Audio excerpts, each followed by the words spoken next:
Hey, it's Andrew Morgan, host of the Nomcast, the Netflix original movie podcast. Each week we preview and review the biggest Netflix original movies with special guests from the film industry, the music industry, comedians, and of course our fellow critics and podcasters. The Nomcast is available on nomcastpod.com or wherever you get your podcasts, on the socials at nomcastpod, and is a part of the Forgotten Entertainment family. Hi, I'm Mike. And I'm Elise, Hosts of Crackin' One Open with Mike and Elise. a podcast about brews, news, and pop culture reviews. Every Friday, we choose a new craft beer from a different brewery and talk about The history of the beer, what's in it, how it was made, the history of the brewery. along with tasting notes and more fun facts. After that, come chill with us as we bring you the latest in pop culture news and reviews. So check out Kraken When Open, part of the Forgotten Entertainment family. Ladies and gentlemen, please notice that exits are conveniently located at the front and rear of this auditorium. When leaving the theater, we suggest that the exit at the front of the auditorium will allow you easier access to the parking areas. Thank you. Nothing. You done? Story elements, Butler. Story is a great thing. Is what we're doing. You're telling me a story here. I'm like, oh, you're done. You're done. He hasn't. He's still leaping, but he's not home yet. All right. They just need to do the episode before everyone dies. Ziggy. So when he has sex with them, They bang. hello, I'm Mike Field. And I'm Mike Butler. And you're listening to the Forgotten Cinema Podcast. Each episode, we highlight a film that, for a variety of reasons, was forgotten by audiences. Whether it be because a more popular movie was released at the same time, or the movie simply didn't catch on with an audience in its initial run. We'll discuss what we love about the movie, or perhaps don't love about it, but we'll always recommend you revisit it. If you enjoy our podcast, we want to hear from you. We're on Instagram and Facebook. Find us. Our podcast is available on all platforms with a backlog of 100 episodes for your listening pleasure. Well done. Hey, what's going on? Nothing. Just a little bummed out. I've seen a lot of children's dead bodies. Yeah, this is not a fun one. I mean, not a fun one in terms of content, but I enjoy this film. So this is a little bit of a first. So we are doing a movie that does not have a theatrical release, right? Because a lot of the other ones always had a limited one. Everything we've done so far has at least appeared in theaters as a limited release. So this is we are doing the movie Citizen X. It was an HBO film from 1995. I had seen it, Butler had not. So, that'll be because I was 8 and this would be highly inappropriate for me to have watched. Of course. But let's get into it and then we'll talk about everything around it. So Citizen X is a runtime of 105 minutes. It's rated R.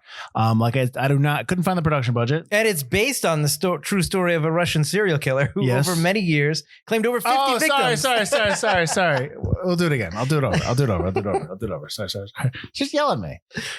All right, so before we get into the facts of the movie, Butler, why don't you let us know what it's all about? Based on the true story of a Russian serial killer who over many years claimed over 50 victims, mostly under the age of 17. In what was then a communist state, the police investigations were hampered by bureaucracy, incompetence, and those in power. The story is told from the viewpoint of the detective in charge of the case. This is Citizen X. Excellent. Nice job. Citizen X has a runtime of 105 minutes. It's rated R. Couldn't find a production budget, so sorry. It came out on February 25th, 1995, which was a Saturday, which makes sense because it's an HBO picture, and that's usually Saturday night's their premiere night. Opening weekend, couldn't tell you because there is none. No domestic, no worldwide. It's a TV movie. Production company was HBO Pictures and Citadel Entertainment, and obviously distributed by HBO. I think HBO Pictures is now HBO Films. Yes. Yeah. Yep. This is probably one of the, when HBO Pictures or HBO Films started first doing not the first doing, but when their movies started becoming popular, maybe? From what I can see, yeah, this is when they started releasing a string of different kind of investigation films and stuff like that. Yeah. Because when you look at it on HBO Max, a lot of the films start around 1995 or a little afterward. So it looked like this was the start. This is when maybe they start getting serious about what they want to put on HBO. So real quick, I can't give you obviously anything that came out and released on TV movie that weekend. But I'm going to give you what's in theaters. So, because obviously the choice is always like, hey, what do you want to do tonight? You want to go to the theater or do you want to stay and watch Citizen X on HBO tonight? Right. So on the weekend of the 24th, which is the Friday, you had The Hunted and The Walking Dead. Did you see any of those? Did you see The Walking Dead? We've talked about The Walking Dead. We talked about it because it's a soldier movie, right? It's a war movie with Eddie Griffin and Alan Payne. I have not watched it. I've talked to you about that because I think it's that I told you I walked out of that movie. Because, yes. Yeah. Okay. Not because it was bad, but because the people that put the movie on like to if the movie started at 10 and it's the last movie of the night, they start at 9:45 so that you can miss the trailer. So when you walk in at 10, the movie's just about to start. And we got there and I should have got there before the first trailer. And I got there and the movie's on. So I got so mad that I left. And we even know who worked there at that time. I even know the people that worked there. So, it was a real crappy move. Anyway, so the weekend before, which was the 17th, you had Just Cause, Heavyweights, and the Brady Bunch movie. So that's what you kind of had in theaters that maybe people would have gone to see instead of stayed home to watch Citizen X. This is back when people didn't mostly stay home, when there was it wasn't a lot that you could watch at home. Usually just HBO, maybe Showtime had a movie on. Right. Yeah. Saturday was dead time for TV. Right. Yeah. Right. So it was written and directed by Chris Girolamo. He directed The Witness and Certain Prey, which are TV films. He's also written the TV show Over There and the TV show The Bridge, but he also is the writer of Mississippi Burning, that movie, if you've ever heard of that movie. Cinematography by Robert Fraze. He was nominated for an Oscar for The Lover. He also has done 7 Years in Tibet, Ronin, Enemy at the Gates, and Hotel Rwanda. Composer was Randy Edelman, who's done Ghostbusters 2, Greedy, an episode movie that we did a while back. Maybe last season, right? Season 8. Season 8. So, 2 seasons ago. 6 Days, 7 Nights, and Last of the Mohegans, edited by William Goldenberg, who won an Oscar for editing for Argo. He was also nominated that same year for Argo and Zero Dark 30, but he won for Argo, so he was controlling that nomination market there. He's also nominated for The Imitation Game, Seabiscuit, and The Insider. And produced by Timothy Marks, who produced the TV show Young Sheldon, the TV show Arliss, and the TV show Invasion, which I liked, and I didn't like that they canceled it. That was on ABC, I believe. So our cast is Stephen Ray as Victor Burakoff. He was nominated for an Oscar for the movie The Crying Game. He's also in Interview with a Vampire, and you might remember him from V for Vendetta. Donald Sutherland as Mikhail Fedosov. He is in the original MASH movie, not the TV show, but the movie. Mm-hmm. He's also in Invasion of the Body Snatchers, Backdraft, JFK. He was the original Watcher in the Buffy the Vampire Slayer movie, and he's also in a movie Revolution with Al Pacino about the Revolutionary War. That movie, I will continue to bring that up. That will be my thing. You had Max von Sydow as Alexandre Bukanovsky. He actually passed away last year, 2020. Rest in peace. He was nominated for an Oscar for Extremely Loud and Incredibly Close. He also Pell the Conqueror. He was also in Minority Report, 3 Days of the Condor, which we did, and Needful Things. Watch the director's cut. That's a good one. Jeffrey DeMunn as Andre Chikatilo, the bad guy here. He's on the TV show Billions. He's also in The Mist, The Green Mile, and the 1985 movie The Blob, which we covered, Butler. Yes, he did. He was also in a movie called Ebby, which I was looking at his IMDb page, which is about a lady, Ebenezer Scrooge, who runs a fashion business or something. I'm intrigued. When does that come out? It's a TV movie from back then? From like 1995, 1996. Wow, it looked awful and awesome. Yeah, there you go. There you go. Joss Ackland as Bondarchuk. Yeah. You may know him from The Hunt for Red October. He's also in Lethal Weapon 2, Diplomatic Immunity. And he's also the bad guy in Bill and Ted's Bogus. Denomalos! All my notes just list him as Denomalos when he's talking. You had John Wood as Gorbanov. I'm watching this movie and I'm like, he looks familiar. And of course he looks familiar because he is from War Games. He's, what's his name? Falcon. He's also in the 1995 movie Sabrina and Chocolat and The Avengers. Not Avengers, but The Avengers with Ray Fiennes, where they're walking around with the... based on the old TV show. Yes, there you go.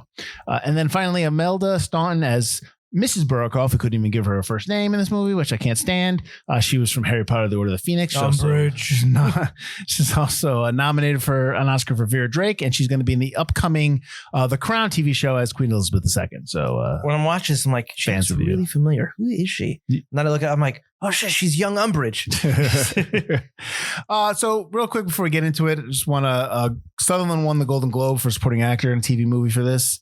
Droma won the WGA award for adapted long form. They won 2 Cable Ace awards. Jeffrey Newman for Best Supporting, and then Best Movie. And it also was nominated for 6 Cable Ace. I do not think they have Cable Ace awards anymore. It was a remnant from the cable era. It was nominated for 7 Emmy awards, and Sutherland won for Best Supporting Actor. And it's also based on a book, based on a nonfiction book by Robert Cullen called The Killer Department, which is actually set in the movie. So yeah. All right, Butler, you had not seen this movie. I had not seen this movie. So besides being depressed, what did you think? I wanted to hate this movie. I'm going to start. Why did you want to hate this movie? Because it wasn't in theaters. I thought you were cheating, and I was like, why am I cheating? It's called Forgotten. It is called Forgotten Cinema, but go ahead. And I was like, I'm going to not like this movie. Let's go. I was tired, and I was like, this movie better be good. I'm falling asleep here already. You falling asleep? I was falling asleep before I even started this movie. I was like so tired. I was like, this movie better be good. But unfortunately, although I really, really wanted to hate on this movie for you, I thought this was phenomenal. Yes. I think this was one of, I talk about Strange Days probably being the best thing I found because it speaks to me so much as like one of my favorite kind of genres of movie and stuff like. I think this is one of the best things we've done on Forgotten Cinema that I have never seen before. I think this is definitely one of the best films I've seen. Nice. So what really kind of, I'm sorry that I disappointed you, and always recommended awesome films. Everyone, you're welcome. But what's the first thing okay, how about this? You're watching it. I'm watching it. And then at what point when you're watching the movie, you're going, I like this film. Like at what point, when does that happen? Almost immediately when, Burakov takes over the case. Okay. And I'm just like, oh man, this is interesting now. I was like, shit. When he, I like it when he yells at him, when he's like, he tells him to go off and go back to the woods. Right. And then he's like, he wants to see you. And he's like, I don't have time. It's 9:00. I got to get out of here. And they come in with all the bodies. Yeah. When that scene, I was like, oh man. And then when he goes, we're going to have you run the killer department. We've never had a killer department. I was like, oh man, that's setting up so many interesting plot points. And I'm watching it. And it's such a great mix because this movie is like, they show dead kids. Yes. A lot of dead kids in various states of decomposition. Yep. Which is really messed up, but also interesting because a lot of movies aren't brave enough to show that kind of stuff. The only movie that I think, not to cut you off, the only movie now that is more recent that they have it, there's a scene where they're killing the kid is Dr. Sleep, which is one of the best scenes in the movie. It's horrifying. It's horrifying because of what they're doing to the kid, but like they show more in that. But like, yeah, they typically shy away from that kind of stuff. But if you really want to understand the horror of what's happening, sometimes you have to show some. Right. So yeah, go ahead. But so it shows how it affects Burakov as he keeps investigating this case. But there's also, although it's all depressing and it's very grotesque and kind of downbeat, there's a lot of positivity in it in terms of, Fedosov and Burakov working together and fighting the bureaucracy and winning, and him complimenting Burakov, Fedosov complimenting Burakov and all that. There's a lot of positivity in the movie as well. And a lot of moments where, you want to applaud, you want to stand up and cheer, you're happy for him. Mm-hmm. And I think that juxtaposition makes this movie infinitely watchable. I think, you're not going to like let's put it on again and again and again because it's got a lot of dead kids, but it's got a lot of positivity to not make it so downbeat it's unwatchable. And I think their performances are incredible. The story is very, very interesting. And for once, they mostly do the accents pretty well. And I was wondering if you're going to, because I was curious. Sutherland's wasn't perfect, but it was really downplayed. Yes. So that it was actually something where I wasn't like taken out because all of these actors aren't actually, at least the main actors aren't Russian. Right. They're all, they all do a fine job. It almost feels, with the exception of Sutherland and then I guess Damoon, I'm sorry, I keep saying that name wrong. They're mostly English European, actors. Yeah. Yeah. So, but I think they do a fine job and the performances are really, really good. Especially, I'm surprised that Stephen Rea wasn't nominated for anything. Yeah, I'm very surprised. I almost think like they don't know what to, because this was his first kind of, not his first, they put him on the map, I think, a little bit. I almost think they don't. Crying Game? Yes. Okay. Crying Game was 92, I think, right? So this is 95. So this is post Crying Game. Post Crying Game. I'm sorry. But like Crying Game is also, Crying Game was while it was successful, it really wasn't like a huge popular film. Right. In terms of just kind of like catapulting him. Because then he did Interview with the Vampire, which kind of, I think people don't understand what to make of Stephen Ray sometimes. They don't, you know what I mean? His style, he has his own style, and it's very, not meek, but it's just kind of like, there's a quiet confidence in a lot of things that he's doing. So I think that a lot of people don't really understand that, especially in the scenes when he's with the bureaucrats and he's trying to, they're like yelling at him and he's just kind of like ignoring it and just continuing on with his. Right. I love those scenes. I think that's great. I love in the bureaucrat scene when the one guy yells at Bondarchuk. He's like, he not yells at him, but he's like, surely they you know, and he tells him there's no serial killers in the Soviet state. That is a Western decadence. Yeah, the decadent development of the Western moral corruption or something like that. And then the next scene when you see them, his seat's empty and he's not there anymore. Yep. And it's just like, oh, like I thought that was a nice little moment, which I didn't pick up on the first time I saw it, but this second time around, I was like, oh, nice, very nice. Yeah, but there's some great scenes. Fedosov has some great scenes. I can understand why Sutherland is nominated because he's got so much he evolved so much during the make. Like he lets himself, like his layers of protection kind of come off as the movie goes. Really, really well to becoming more like a human being than a bureaucrat that he is at the beginning. Well, I think and being able to say what he wants to say toward the end. Right. What's sad about what's sad about this. Because this is a true story about the events of this movie. It took the fall of the Soviet Empire to solve this film. Right. Solve the case, because where Fedosov ends at the end of the movie is what he really wanted to be, have the power, be able to direct the army to what he needs to do, get it done, find this guy. Right. But he couldn't. He has to play the part of the bureaucrat and do he says, I do a lot of my deals behind closed doors, and he knows how to play the system, but in reality, he wants to be on the front line. He wants to be like, we're doing this, let's go. Yeah, he's controlled the militia, but there's still the mayor. Mm-hmm. There are three of the guys are just like bureaucrats. Well, the committee was a creation for the movie. In real life, there really wasn't. In real life, he was a major, or he came in from Moscow. Yes. So while the sentiment is the same, they kind of reworked it a little bit in the movie. But yes, he was coming in from, he was head of the militia, and he was coming into the town to kind of get this going. He was just running stuff. Yeah. But in the film, he's been there. He's got the mayor and stuff, there, and the militia's there. Yes, he likes the doc. He obviously he's lieutenant in the film, but he's a doctor. But he had brought him in because the previous guy didn't really do anything. He's on the phone when Bukharov's on the phone with him. He's like, so basically, you hired me to just do your job. Yeah, he tells the guy because he was trying to tell him we should do an autopsy, and he was like, no, I can't do that. So I like that. I like that scene. Yep. And you always wanted to be a detective, right?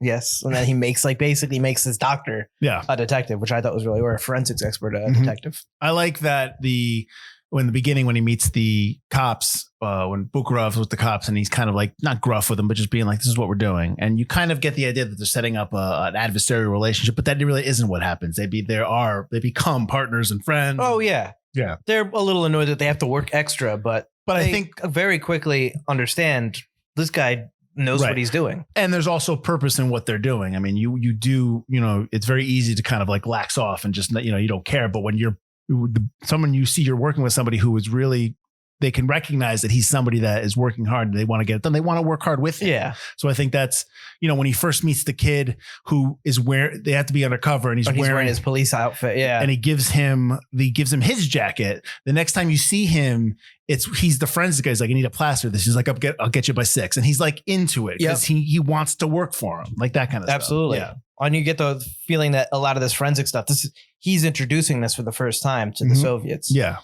Because he tells him when he's like, Fedosov, make a list of stuff you need. And he goes to the committee, he goes, I need publicity. I need computers. I need men, and I need access to the FBI serial killer database. Mm-hmm. And then after, of course, Dynamolo says, I'm going to keep going. It's Bondarchuk in the movie. It's Bondarchuk. I don't care. It's Bondarchuk. He goes, no, you're not getting any of that.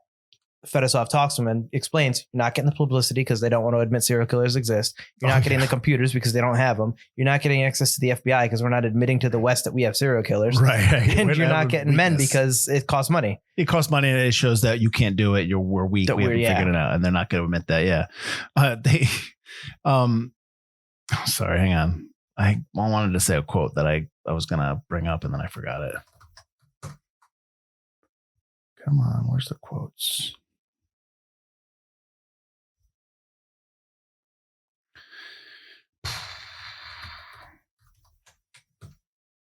Unprepared.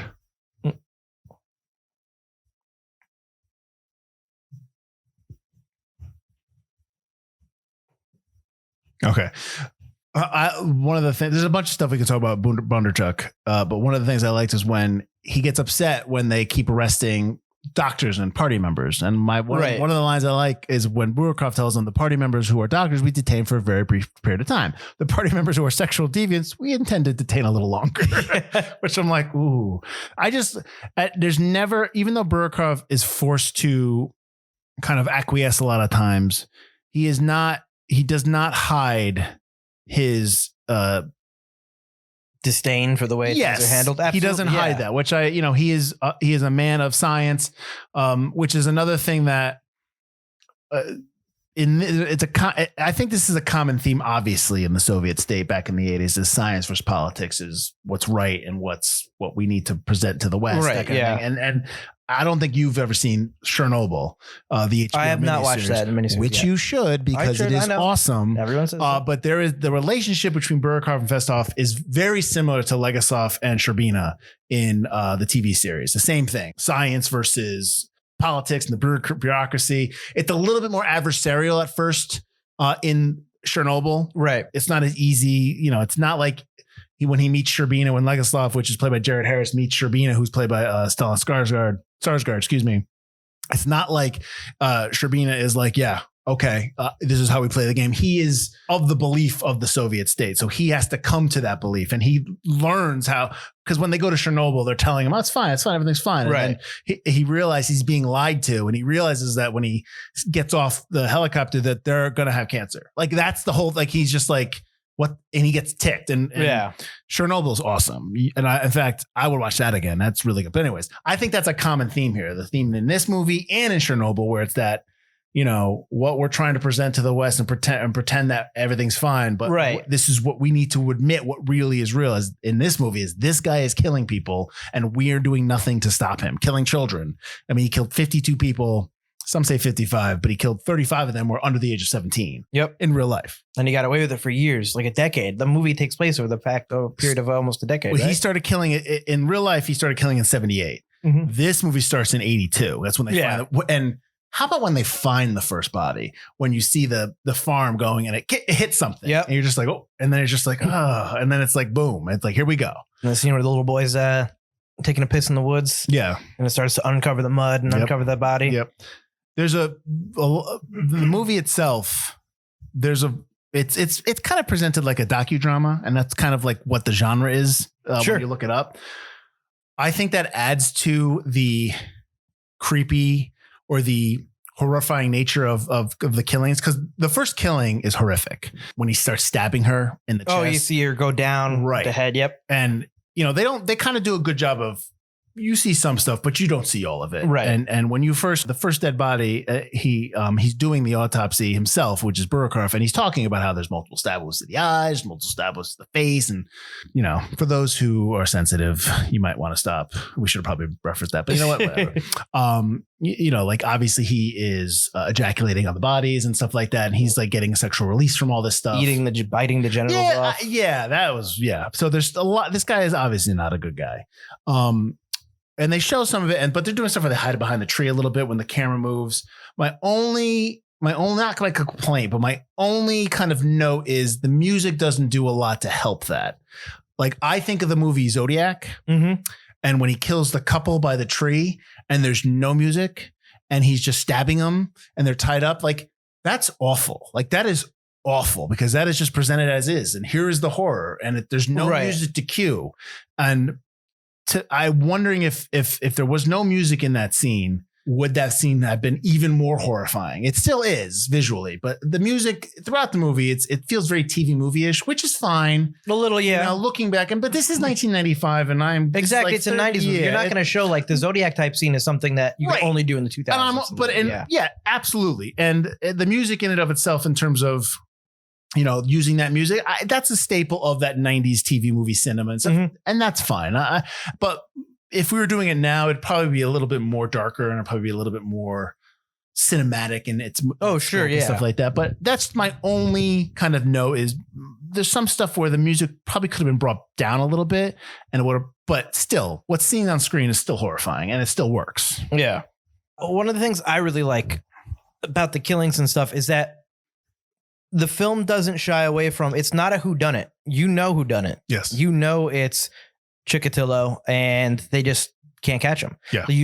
There's no like, oh, we need to find out who done it. That's not what the story's about. Right. So at first I was like, when I first saw him, I was like, oh, I don't like that they just introduce him right away. But that's because I haven't been presented with the fact that this film isn't about that yet. Yeah. And as soon as you realize, oh, this film is just about catching the guy, and that's the entire thing is about what's stopping them from getting him. Right. I was totally okay with it. And he does a great, Jeffrey DeMunn does a great job playing this disgusting little Weasley character. Yes. Because he's not strong. He's weak and gross and like. And he uses that. Yeah. Yeah.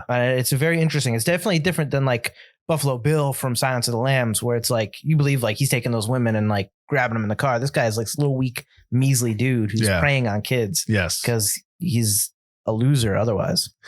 Yeah, there's more like if you go and look about Chikatilo and about his real life, like what he like him growing up, and which I did.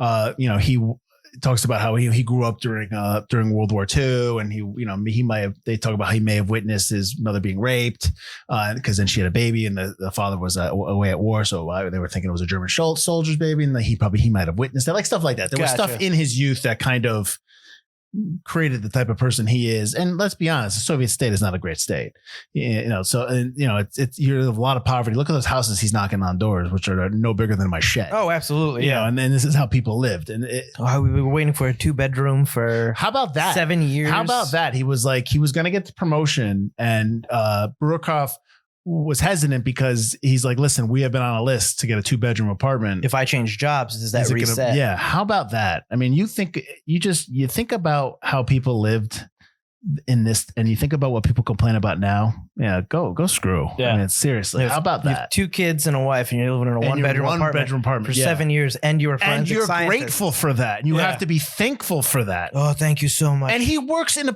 he's working in a position where he is supposed to be working for the people, for the government, solving these crimes but don't make sure they're not about party members and all that stuff. Exactly, because he's not playing the game well enough. Right. Meanwhile, you know, Bondarchuk, there you go, I did it. There you go. Danamolos has his boyfriend set up in a little townhouse, which is a great scene. Yeah. When he finally, Fedosov has had enough of his crap.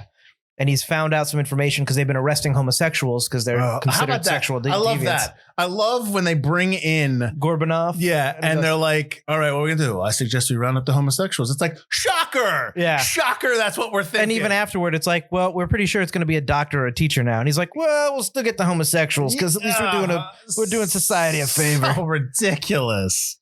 But then people are so backwards. I guess one of the young boys they pick up who are homosexuals, Fedosov finds out is he tells him about the boyfriend. I don't know if he or he tells him about the relationship. Yeah. So he finds out that Bondarchuk has in a different town a young man he's bought his own apartment. He's caring for it, buying him gifts. Yeah. Even though Bondarchuk's supposed to be, you know, obviously this high-ranking guy with a wife and stuff like that. So he uses it to bribe and goes, no.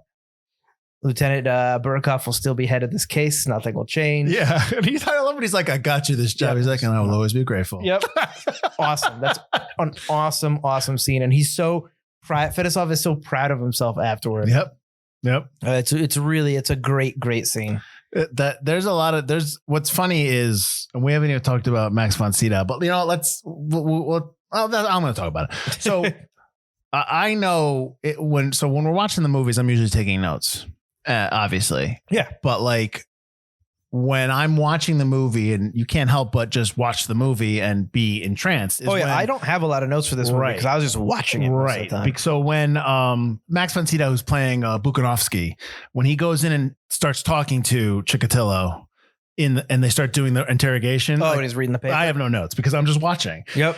And Sydow's Bukanovsky is so, it's like he sneaks up on you. You don't, he when you first meet him, he's just like, they're all cowards. And, and he's like, so you help us? Well, I'm sorry. Do I look like I'm courageous? But he wants to help him. Yeah. And he's the one that writes the Citizen X paper that kind of explains it. I'll write a paper. I'll send it to you. I'll maybe give you some of my ideas, but I'm not going to be on this case. And then 3 years come and they bring him in for the last day. Because when you hold in their laws, when you hold somebody, I guess it's for only hold them for 10 days or 5 days or something like that. 8 days. On the 8th day, they had to let him go. Yeah, because they wouldn't bring him in because what's his face wouldn't, it was. Gorbanov is trying to investigate. He wants to. He goes, I'll tell you tomorrow. Yeah. And he goes, you heard it. All right. Yeah. It's like he's been telling you that every day because he knows it's the only way to get rid of you. Yeah. And then Bukharov finally tells him who would you appoint? You would still, if you appoint somebody, you'll still get the recognition. Yeah. And he's finally like, who'd you have in mind?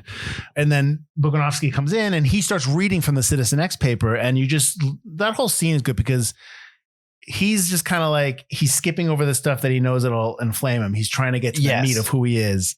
And he's reading it. And I love the fact that it's edited and it's got his pencil notes in there and he's reading it. And Chikatilo, Damon is just sitting there, just kind of like he's being told his life story. And it's almost like he just finally talks about it. He just admits it. He just basically comes out and says it. It's almost like the first time he's ever been in therapy for his issues. Right. And somebody is obviously telling him, why he is the monster that he is. Right. Right. And he's understanding it. And it's a really good scene. It's a scene that, like I said, I had no notes because I'm just kind of like, Yep. I love the scene when they first catch Chikatilo. And they're walking him? They just walk and they surround him. Yeah. Just keep walking. I'm like, you're done. You're done. And then he tells him, take off your clothes. And the doctor's like, how'd you get this? Oh, well, I was doing this. He goes, how'd you get the abrasions on the tip of your penis? And he goes, I don't. How did you get the abrasions? And he's like, I don't know. Yeah. And it's just like, you're so done. Yes. Speaking of Chikatilo, you talked about a little bit how you meet him and you kind of meet him in the beginning. I actually like how you meet him with the train wipes away all the people and it's just him and the girl in the beginning. Yeah. And they do that a couple times where he walks into the train station and he looks at the girl that's looking out and she's silhouetted. Mm-hmm. And then Bukharov comes in and kind of does the same walk and he looks at the same spot and they're gone. They're gone. And the next scene is her going down. And they do a lot of stuff like that. There's a lot of nice imagery in the movie, which I appreciate, obviously. Sure. I like the shot of the Lenin poster. Yep. And they walk by it every time. And then when the Soviet Union comes down, it's all torn up. Yeah. And they do show in the movie, the passage of time by the different pictures in the backgrounds and the walls where they are, right, yep. Where Gorbachev and stuff like that. They kind of show you like where the Soviet state is heading. There's a lot of nice things that, they put in there that if you're not paying attention, you might miss, but upon second viewing or if you're paying attention, you'll catch them. One of the scenes I love is right after, the Soviet Union falls. Yep. And basically Fedosov just has power now. He's a general and he calls Bukharov in and he explains everything to him. Like now that he's got everything and here's the, you're now a colonel. Yep. I am now a general. So now he's the colonel. He's the same rank that Fedosov was. Yep. Go sit down. And he's like, here, I bought these in Moscow. Hands him tissues because of what he says to him. Yes. And that's one of my favorite scenes in the movie again, because this is one of those scenes where just like has those moments of positivity, has that like this guy who's been dealing with dead kids for so long is heralded finally for what he's been doing. And the FBI, he talked to the head of the FBI who somehow has followed his case for the last 10 years or whatever. And he goes, I found out that the FBI cycles people every 18 months. No one's allowed to work on those because of the psychological trauma it can cause. I pretended not to know. I pretended that I knew this already. For his 16-week class that they teach at Quantico, he starts every class by teaching him about Bukharov and how he pities the man that Bukharov would have to come after because of his dogged determination. So methodical. Yep. And he just congratulates him for everything. He goes, I'm so sorry, because it's all about no one's supposed to be investigating this for so long. Right. Because of what it does, the toll it takes. And even Fedosov is like, super. I apologize. But he's always, and every time he says something, he's like, I concur. Like, you know, like he, that's a nice little monologue. I'm wondering, as an actor, is that a monologue that you'd want to do? Oh, I would love to play either part. Yeah. I think those are great parts to play. The whole time I was thinking, I was like Bukharov's part is such a meaty role, even though it's not a ton of dialogue. Right. Because it's so internal. You're doing so much. You're dogged, you're determined, you're tough, you're a good leader, but at the same time, you're sensitive. You understand what this is. It's children dying, and you get a lot of scenes where you get to be this leader, but you also, and you get to fight back, fight the power. And then you get to have scenes where you break down. Mm-hmm. Like the scene where you'd rather have 3 bodies than no bodies. Is that true? When he's upset? Yeah. And he starts, because he talks about that at the office, and obviously everyone talks to each other. Well,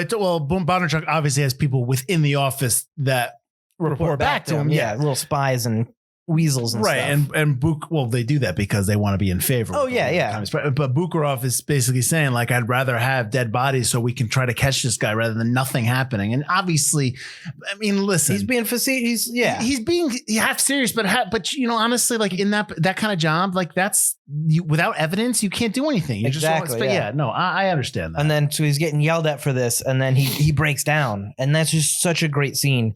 And especially like it's just like so meaty for an actor that it's great.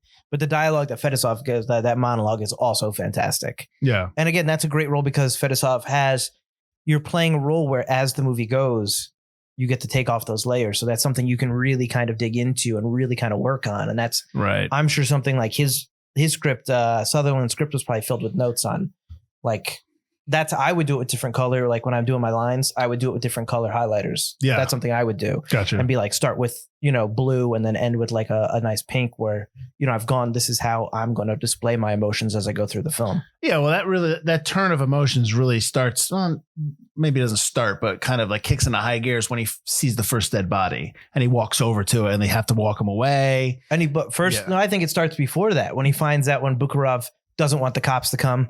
And he's walking the field. Oh, he's like, yeah, well, he doesn't want us he doesn't want us destroying the evidence. He's very good and methodical, isn't he? But I viewed that also as him almost like affirming that his belief in choosing him. And absolutely, that he was always the right guy. Yeah. Right. Well, I think he always has that feeling. It's just he doesn't really admit it. But that's the same. That's basically the same scene. This is the scene right before he walks over to the dead body. But that whole moment, all that's where he starts changing. Where like, they start going to do surprise inspections, and then they meet the guy, and he's like, my heart's pounding, my collar's tight. What the hell is happening? What is this? That's passion, because earlier in the film he says he's a man without passion. Right. He says, "What do you? I believe a man is what he fights for."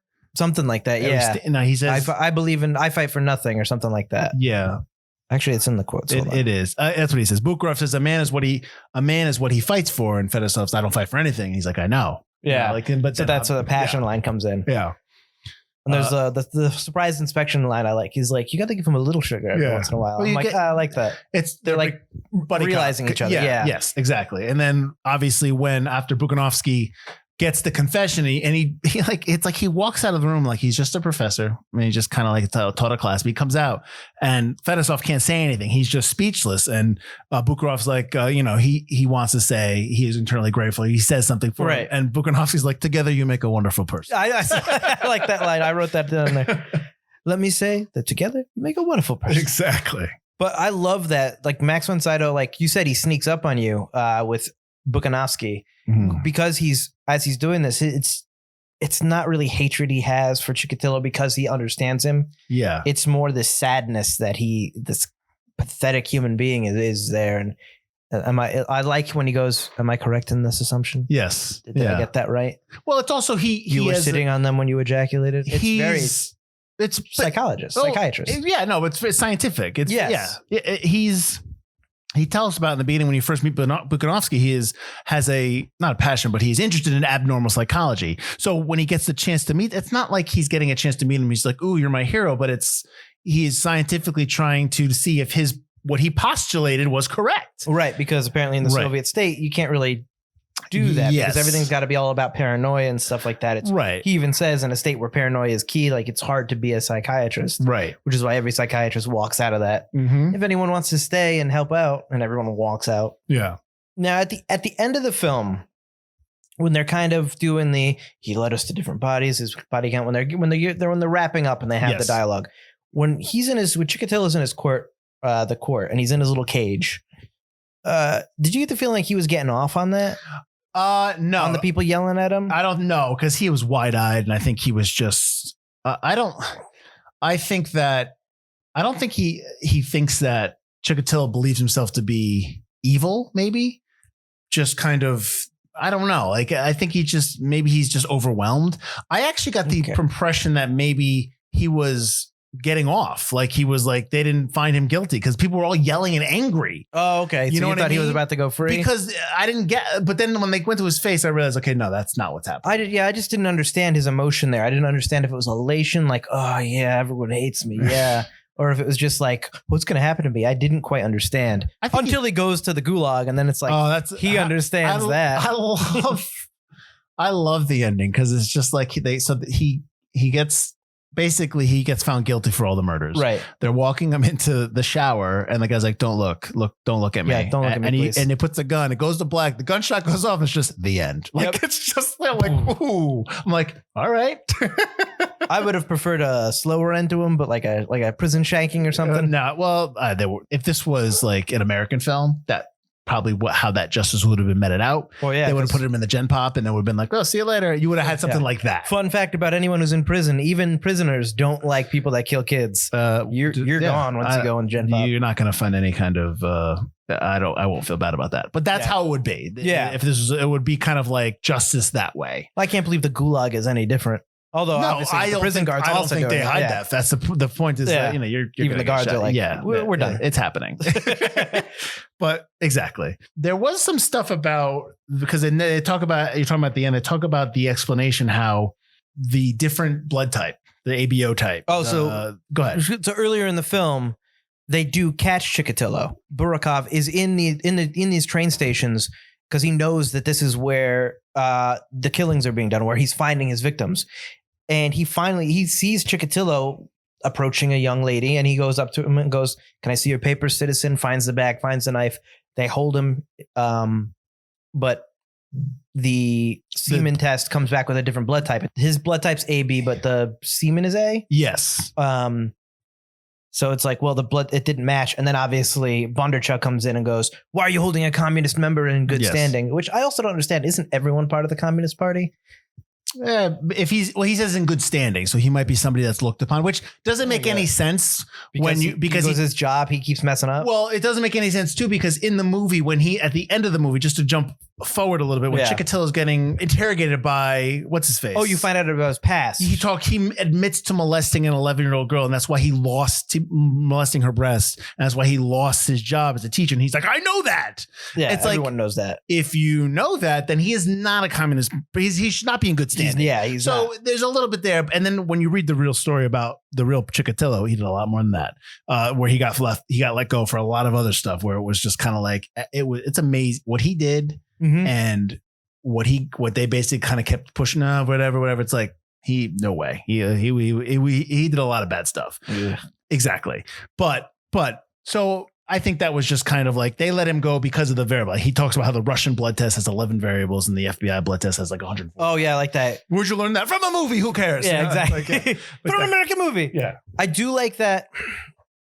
Well, you can. I just wanted to give some backstory. So at the end of the movie, they talk about how there was a scientist. I don't remember her name, but she talked about how she was the head of at the end of the Soviet Union. She was the head of the forensics. She discovered that there were rare cases where people would have different types of blood types, different semen type from blood. Right. And the people were just like scoffing at her and that, but they never kind of followed up on that. They just it's never really been explained why he was different. What I find at the end, what I thought that meant was that was like the Soviet Union trying to excuse their bad tests. Maybe. That's what I thought that was. Like, so everyone else is like, that's not how it works. You guys just didn't do it right. Yeah. Which that makes sense. That makes more sense. Yeah. That they screwed it up. But there's never really been an explanation. And the fact that he was murdered the fact that they killed him, it's kind of like, that's over. Let's move on. Yeah. They'll never figure that out. Yeah. You'll never test him again. and I didn't go back, and I think I told you when we started this that he was the first serial killer, which I don't think that's accurate, but he was the most prolific when He was they the most caught- when they prolific caught serial him. killer in Soviet. But I don't know if he still is. Like, I don't know. But I know at the time he was. I mean, I'm not saying someone should go out and beat that record, but that seems like a tough record to beat to get away with, especially in modern Russia where they have, it's not Soviet Union anymore. They have modern investigation techniques. Oh, of course. Yeah. You're not catching a guy and letting him go this time for 10 years. Unless he's a proud member of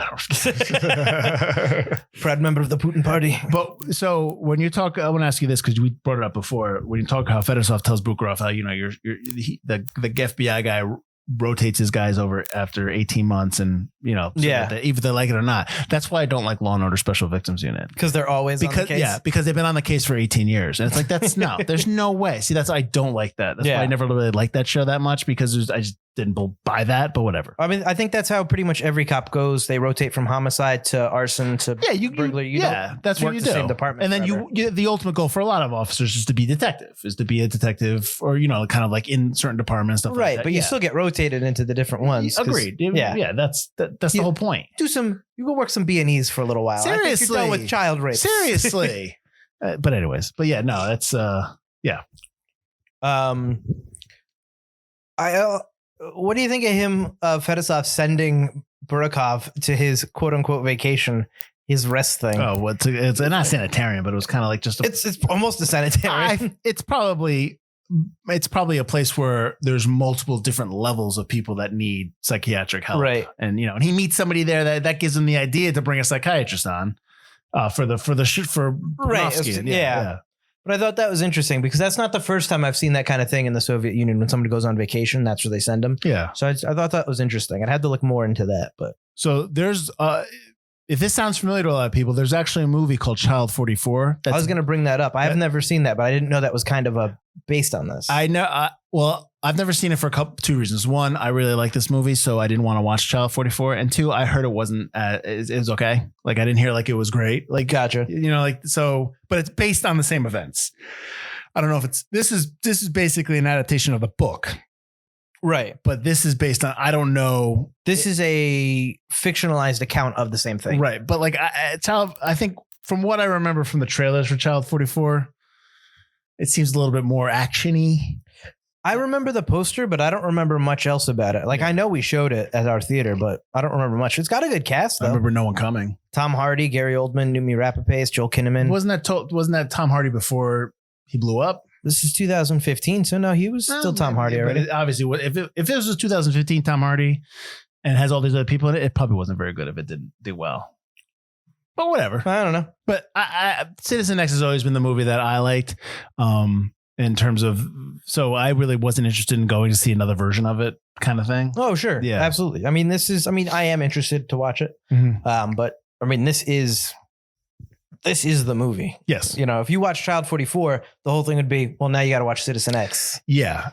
And the only other thing I wanted to bring up was I thought it was interesting that when he goes to I'm just going to call it a sanitarium, when he goes on vacation, Burakov is watching The French Connection. Yeah, I know. And I think that's interesting because the movie does have a bit of that 1970s grittiness and slowness to it. Yeah. And even some editing that's kind of not super puts it. It's definitely very 90s, but there are some techniques I think that kind of, it's almost a love letter to cop films of the 70s in some ways. The only 90s aspect of the movie that I think stands out, and not in a good way, is the music. My note is always, music's too 90s. Music's too much. The only note I have that it's too 90s is when they're in the woods at the end and they catch the last victim that leads them to Chikatilo. Is the woods are lit up super bright and super fake.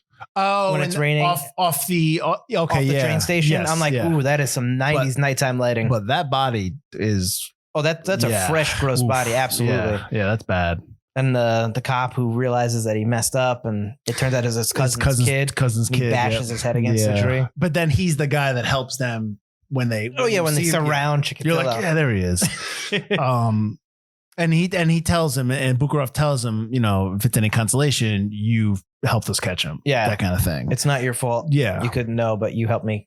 You helped get the guy. Yeah. And then when as long as we're talking about the murders, when he murders, was she a hooker? I think she was just a drunk, probably a vagrant. Because he's like, I've got vodka in my and he tries to have sex with her and it doesn't work, and so she starts laughing at him, and then he just that scene was a little that was tough. That was because it's like, boy, she starts screaming and he has to cover. So I mean, I'll start off in terms of why I think it's forgotten, because it's an HBO film. I think because it was a TV movie. I think TV movies were just starting to get recognition for being well done films. This is at the start of it. Now you have big time actors doing big time movies with big time directors and writers, and whether they're miniseries or movies, TV movies. It's not really called TV movies anymore. But Citizen X could have easily been a film in the theaters. It probably would have had a lot more production design to it. It probably would have had a lot more production elements. You probably would have had a different director, maybe. But who knows? It probably would have looked better.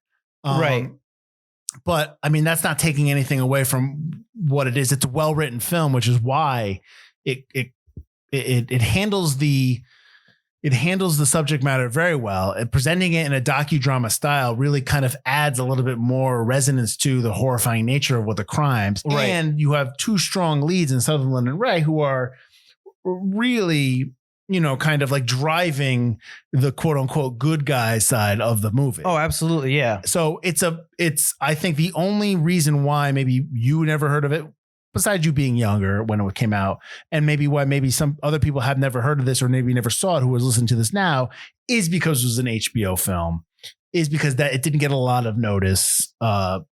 Maybe, you know what I mean? Like when movie, just to say it again, like Chernobyl, when the Chernobyl miniseries came out, and it's a fantastic series, but you heard it everywhere. That's the thing. You got the internet now. Yes. And back then the internet wasn't, the internet still existed, but it wasn't as widely accepted. We were AOL messaging back then. Yeah. That doesn't help. But the fact that it's not, now you can stream everything. Yeah. Back then you had to watch it when it was out, and maybe they'd reshow it a couple times, but you'd have to check TV Guide to make sure it repeated and then record on your VHS. And it's now it's there. It's on HBO Max. You can watch it whenever you want. Yeah. And you can find it. And I think that helps a lot of these films. And I think that being on HBO means it's not going to have that home video release afterward, or at least not a big one, which doesn't help it either. Right. But I was going to ask you, because I was curious, when these started releasing, when HBO started releasing these films, was there any kind of like talk about how, it's the end of movie theaters, or, this is a thing? Okay. Not at all. Gotcha. Not at all. No, not at all. I mean, it was just like, this is a Saturday night movie. What's HBO got? Let's watch that. Gotcha. But it wasn't like but see, back then, obviously, it's not like I'll just catch it on HBO Max, or I'll just catch it whenever. You still had to tape it. You still had to be there for it. And it wasn't like a movie theater where it's going to show at 4, 6, 8, 10. Maybe you could be like, okay, they're running it at 8 o'clock on a Saturday night. I'll be able to catch the replay of it at midnight. Like that kind of thing. Yeah. It was like that. So you still had to make sure that you were down in front of the TV before it started. Mm-hmm. Now it's a lot easier. People tell you, this movie, watch on HBO Max, you can catch it. Like that's so. And I'm not saying every single film that HBO did or any cable movie did, cable channel did back then in the early 90s was great. But there are some that you really kind of wish they just really pump up again. Like you really want to see it on HBO Max. You really want to be like, check out Citizen X, like that kind of thing. Now they do their recommended, but they're not as. It's not always the modern stuff they recommend. They don't recommend any of the old. They really don't ever go back. And that's unfortunate, because this is a film that I think a lot of people now would really, really dig. Well, I told Delise, because she loves like the murder documentaries and the podcasts. It's all she listens to, which I tell her, like, you're really bumming me out. And you're always stressed out. This is not helping. But I told her, like, this is like a podcast come to life. Mm-hmm. Like, this is great. I was like, I'm sad I didn't make you watch this with me, because I didn't know how good it was going to be. But you need to stream this next time you're on HBO. Butler, you really need to understand that when I pick a movie, they are all good. I watch Croupier, man. I don't know. Croupier is good. That. You're wrong. Listen, how many times people come up to me and told me, what's wrong with Butler? I don't know. He doesn't like good movies. Sure. Doesn't like good movies. You don't like good movies. But anyways, just back to Citizen X. So I know we always talk about reboots and remakes and all that stuff. Why remake something? And I made the case, I don't know, probably on this podcast or whatever, but like the West Side Story remake that's coming out with Steven Spielberg. Mm-hmm. And people, why remake it? Like, I think that, is anybody now going to watch the older West Side Story? No. But now that the new one's coming out, maybe they'll go back and revisit the old one. Yeah, maybe. So I think that putting it back, that kind of remake and reboot, putting it back into the, The cultural zeitgeist. yeah, would make people go back and revisit the original.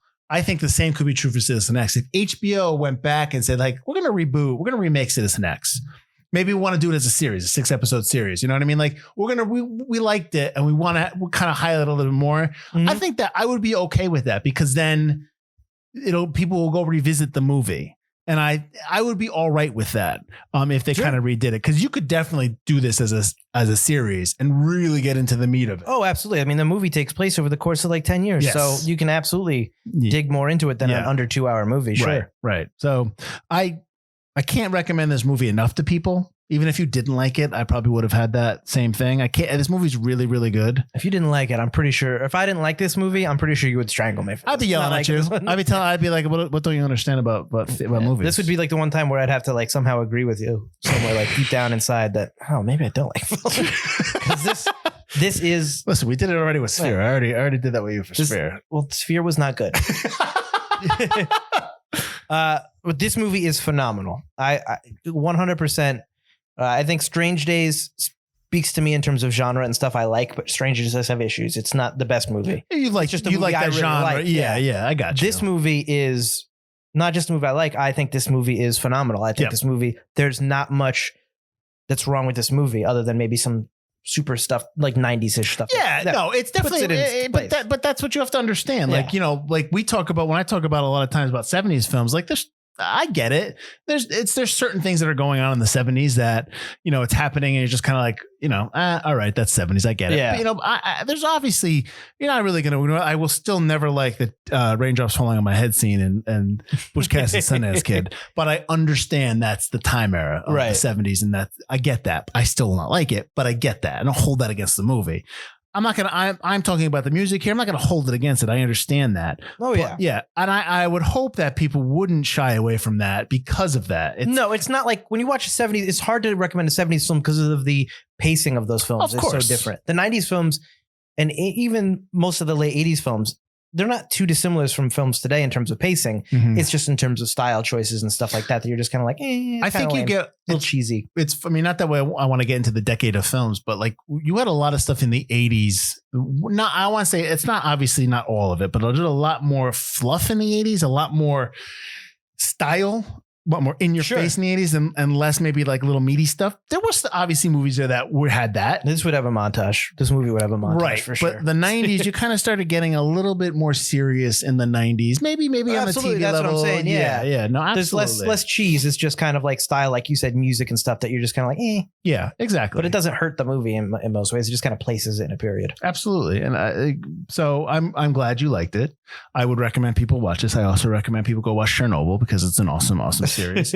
But yeah, I mean, I think the only reason it's forgotten is because it was HBO. Yeah. And now you can go on HBO Max and watch this movie. And exactly. And I mean, maybe we should do more TV movies like that, Butler. I don't even know if I couldn't even think of it. When I put it down on the list, I didn't even remember that it was a TV I didn't even think about, HBO films. I was just like, oh, it's a really good movie. And then when we started looking, I go, wait a minute, it is an HBO film. So it didn't even dawn on me that. Gotcha. But I'm glad I still had it on the list because I'm glad you were able to kind of, watch it again. No, it was great. Watch it for the first time. Yeah, I don't know if I'd have many TV movies. I mean, there's a lot of miniseries that I've liked that were TV miniseries. Yeah, well, now we've kind of. I can't really think of too many movies. We've kind of moved away from TV movies where it's now TV series where it's like, why are we just going to waste time on one movie when we could just do 6 episodes and stretch it out? Like, I get that. Well, even thinking back to the 90s and early 2000s, there's a lot of miniseries I watched, like HBO and stuff like that, but I can't really think of any. Well, you're starting to come. Well, you got this in 95, but now you're starting to come up to where they're about to come out with The Sopranos, and that's where you go, boom. That's where they kick off. Well, that's serious, but even like John Adams is a miniseries. But that was after. That was Steven Spielberg's Taken, stuff like that. Just miniseries became big. Oh yeah, no, but also a more cinematic eye and a more serious nature of what's coming out on TV. Oh, you know that's what I mean? Yes, that's okay. But also with that point, that's what like. It's just kind of like it's not a secondary medium. Yes. It is. No, we can do what we need to do here. Let's go. And now here we are now 30 years later where it's content's everywhere. Yeah. I will say this. I'm sick and tired of calling it content. I understand the idea of digital content. I get it. Right. But movie's a movie, cinema, like that kind of stuff. Like, Gotcha. I don't like boiling down a film to content. It kind of cheapens it, but hey, whatever. So yeah, watch this movie. Please watch this film if you can on HBO Max. If you have HBO Max, if not, we'll have Butler come over to your house. He's going to get the DVD soon. You get a free week. Just do the free week. Watch this film. Where can they find us? You can find our content on ForgottenCinemaPodcast.com or ForgottenEntertainment.com, as we are part of the Forgotten Entertainment family. You can also find us wherever you want to listen to podcasts. You're listening to us right now. Why aren't you giving us a rating, a review, a subscribe? Don't be that guy or lady or girl or person or woman. Drop all these subscriptions or drop all these reviews and stuff. Give us a thumbs up or a thumbs down if that's how you feel. That's messed up. But and check out our social medias, Forgotten Cinema Pod or Forgotten Cinema Podcast. We post stuff every week. So next week is October 6th. And you know what that means, Butler. Ooh, it's your favorite time of the year. Forgotten Horror starts. Oh, yeah. So we're going to kick off Forgotten Horror. We got 4 movies on tap that we're going to have out. And we're kicking it off with a movie from 1987 called Prince of Darkness. John Carpenter. Butler's never seen it, right? No, this was discussed on our first Forgotten Horror episode. Okay. And we were going through John Carpenter things, and you listed Prince of Darkness, and I said, "What?" And you said, "You've never seen Prince of Darkness?" I'm not going to get behind Prince of Darkness like Citizen X. Gotcha. Because I don't remember a lot of it, but I did see it, and I do remember enjoying it. But it's a weird John Carpenter film, but it's a good one to have. Those are the best. It's a good one to have. It's probably better than Vampires. I will say that. It's not hard to be better than Vampires. Ooh. Vampires is good because of its cheese. No, it's not. Yeah. Oh, that's cheese. And Vampires isn't really scary. True. So yeah, right. So that's next week. Forgotten Horror starts. It's our 3rd annual Forgotten Horror. We're starting with Prince of Darkness from 1987. So we'll see you next week. You got anything to add? Keep it. No, that starts next week. All right. I'm Mike Field. I'm Mike Butler. And this has been Forgotten Cinema. Watch Citizen X.